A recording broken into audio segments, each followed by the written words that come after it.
माननीय सभामुख महोदय, बजेट बाहेक पनि बोल्ने विषयहरू प्रशस्तै छन्, तर म आफ्नो समय त्यता खपत गर्न चाहन्न।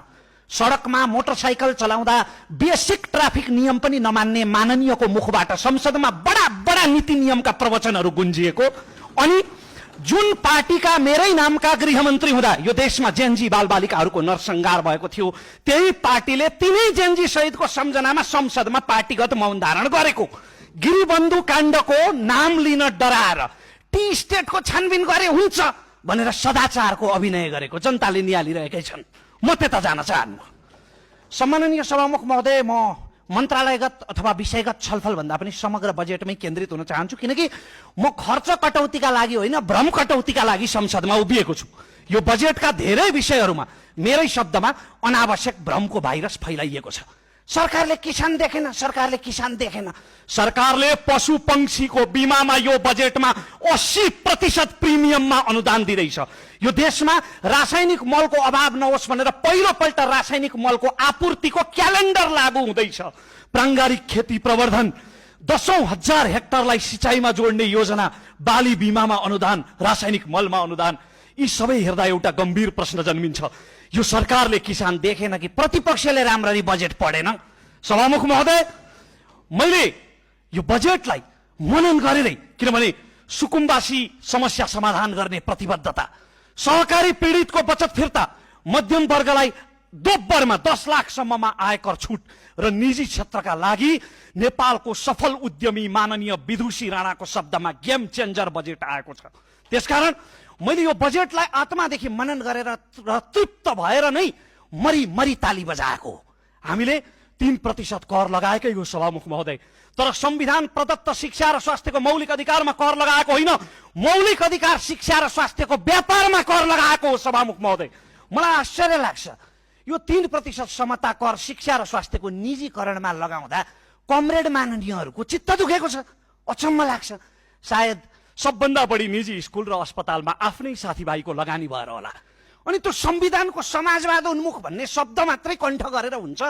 सर्वसुलभ स्वास्थ्य शिक्षा समाजवादको स्तम्भ हो कि होइन? लोक कल्याणकारी राज्यको पहिलो विशेषता सर्वसुलभ स्वास्थ्य शिक्षा हो कि होइन? अनि स्वास्थ्य शिक्षामा भएको यस्तै चरम निजीकरणले सम्भव छ सर्वसुलभ स्वास्थ्य शिक्षा? के सर्वसुलभ स्वास्थ्य र शिक्षाका लागि सार्वजनिक विद्यालय र अस्पतालहरूमा सुधार गर्नु पर्दैन कि मैले अर्कै समाजवाद पढेँ सभामुख महोदय? अनि करको भार कति परेको छ?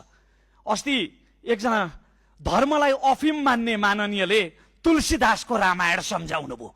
हो, सत्य हो, रामायणले भन्छ कि कर त्यसरी लगाइनु पर्छ जसरी सूर्यले पानी सोसेर बादल बनाएर फेरि धरतीलाई नै फिर्ता गर्छ र जनतालाई भार पर्दैन। 3% समता कर लगाइएको छ सभामुख महोदय।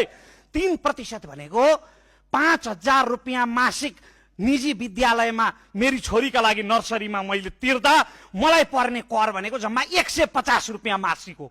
अनि मेरी छोरीका लागि म 5,000 रुपियाँ महिनाको तिर्न सक्ने, झाँझरकोटको बच्चाको पोषणका लागि, जुम्ला र कालीकोट बझाङका विद्यालयका लागि, ताप्लेजुङका छानो नभएका विद्यालयहरूका लागि, चेपाङ समुदाय लगायतका पिछडिएको वर्गका लागि निर्माण भइरहेका आवासीय विद्यालयहरूका लागि, त्यसका लागि मासिक 150 रुपियाँ तिर्दा मलाई साँच्चै अन्याय भएको हो त? साँच्चै भार परेको हो त मलाई? सम्माननीय सभामुख महोदय, विद्युतमा कर लगाइयो भनेर हो, विद्युतमा 5% भ्याट लगाइयो, तर कति हो त त्यो 5% भनेको? 50 युनिट भन्दा माथिको बिजुलीमा 5% भ्याट लगाइएको छ। 50 युनिट भन्दा माथि प्रचलित मूल्य अहिलेको प्रति युनिट 9 रुपियाँ 50 पैसा पर्छ।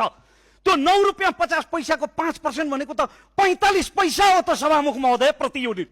प्रति युनिट 45 पैसा भनेको मैले यदि 100 युनिट बिजुली खपत गरेँ भने मलाई पर्ने करको भार भनेको महिनाको 22.5 रुपियाँ हो। साँच्चै अन्याय भएको हो त मलाई? के का लागि लगाइयो त त्यो कर? ठुल्ठुला कुरा मात्रै गरेर हुन्छ यहाँ विद्युतीकरणको युगमा प्रवेश गर्ने भनेर?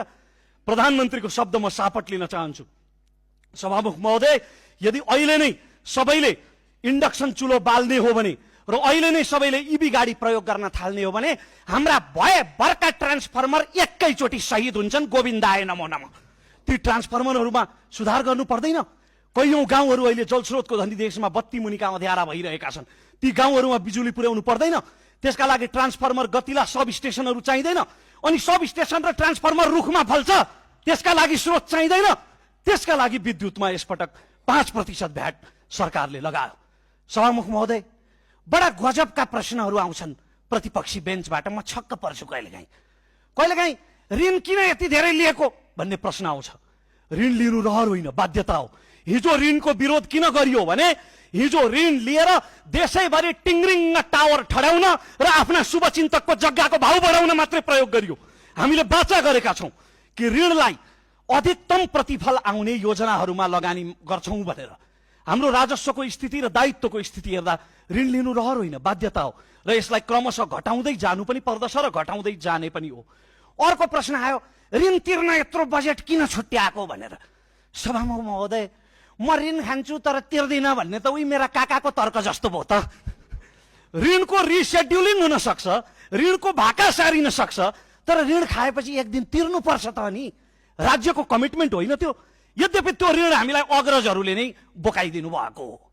अब यो बजेट उठ्दैन, कार्यान्वयनै हुँदैन, यत्रो सुन्निएको बजेट कसरी उठ्छ? सभामुख महोदय, जीडीपी करिब 74 खर्ब पुग्ने सरकारको अनुमान छ। 7% आर्थिक वृद्धि दर हासिल गरेर जीडीपी 74 खर्ब पुग्दा अहिलेको बजेटको आकार भनेको करिब त्यसको 28.5% जति मात्र हुन्छ। अर्को कुरा, यो बजेट कार्यान्वयन हुन्छ कि हुँदैन भन्ने कुराको समीक्षा अर्को वर्ष गरौँ न। त्यति बेलासम्म म अग्रज माननीयहरूलाई निशुल्क ज्योतिषी नबन्न आग्रह गर्छु। हामीलाई विश्वास छ यो संस्थागत दोहनलाई रोकेर, राजस्वको चुहावटलाई रोकेर र सार्वजनिक खर्चहरूमा, अनावश्यक खर्चहरूमा कटौती गरेर यस्ता चाहिँ प्रतीकात्मक उपायहरू अपनाएर यसपटकको यो बजेट कार्यान्वयन गर्न सकिन्छ। तबसम्मका लागि म हामीलाई शङ्काको लाभ दिन अनुरोध गर्छु। अस्ति हाम्रो माननीय अर्थमन्त्रीको अनावश्यक रूपमा हुँदै नभएको भ्रम फैलाएर चरित्र हत्या गरियो। जब ती गाडीहरू पास भएका छन्, ती गाडीहरू पास भएको मितिमा करको दर, भन्सारको दर आजको भन्दा कम थियो। अहिले भन्सारको दर बढेको छ। अब मेरो प्रश्न, कहाँनिर राज्यलाई घाटा भयो र कहाँनिर व्यापारीलाई नाफा भयो? कहाँनिर देखिन्छ कैफियत? म ती सीएका विद्यार्थी माननीयलाई र अन्य माननीयहरूलाई सभामुख महोदय मार्फत चुनौती दिन चाहन्छु। कुनै रकेट साइन्स चाहिँदैन, यही रोस्टममा उभिएर अङ्कको चार्ट देखाएर पुष्टि गर्नुहोस् त कहाँनिर राज्यलाई घाटा भयो। भन्सारको दर त त्यति बेला बढी थियो, अहिले घटेको छ त ती गाडीहरूमा, कहाँनिर व्यापारीलाई नाफा भयो? यो संसदको रोस्टममा उभिएर पुष्टि गर्नुहोस्, म हार स्वीकार्न तयार छु। विडम्बना हो सभामुख महोदय, कहिलेकाहीँ जेपिटी बोलिदिने बानी असाध्यै घातक हुन्छ। पूर्वेली भाषामा भन्दा जे पनि भनिदिने। अस्ति एकजना माननीयले हाम्रो नीति कार्यक्रम त 81 सालकोसँग हुबहु मिल्छ भनिदिनु भयो। अनि के मिल्छ भनेको पत्रकारले कलर पनि मिल्छ, कभर पनि मिल्छ भनिदिनु भयो। भित्र किताब खोलेर हेर्ने दुःख किन गर्नु? 81 सालकोसँग हुबहु मिल्छ भनिदियो, 2-4 थान जय जयकार गुन्जिहाल्छन्। हामी मध्ये केहीलाई यो समाज रूपान्तरणसँग सरोकार छैन सभामुख महोदय। खालि आफू सामाजिक सञ्जालको नायक हुनु परेको छ, जुन दुर्भाग्यपूर्ण हो। त्यसकारण म सबैलाई जिम्मेवार हुन अनुरोध गर्छु। यदि समृद्ध राष्ट्रको निर्माण गर्ने हो भने सबैले आफ्नो भागको अंश त लिनै पर्छ। कर र सुविधा भनेका एउटै सिक्काका दुई पाटा हुन्। मलाई कृषि अनुदान चाहिँ चाहिन्छ, तर खेती गर्दिन भन्न कहाँ पाइन्छ? त्यसकारण म निधाएकोलाई बिउजाउन सकिन्छ, तर निधाएको अभिनय गर्नेलाई बिउजाउन त त्यो असम्भव हुन्छ सभामुख महोदय। त्यसकारण म आम नागरिकलाई यो संसद मार्फत विश्वस्त गराउन चाहन्छु। हाम्रा कुनै कुनै निर्णयमा कहिलेकाहीँ त्रुटि हुन सक्छन्,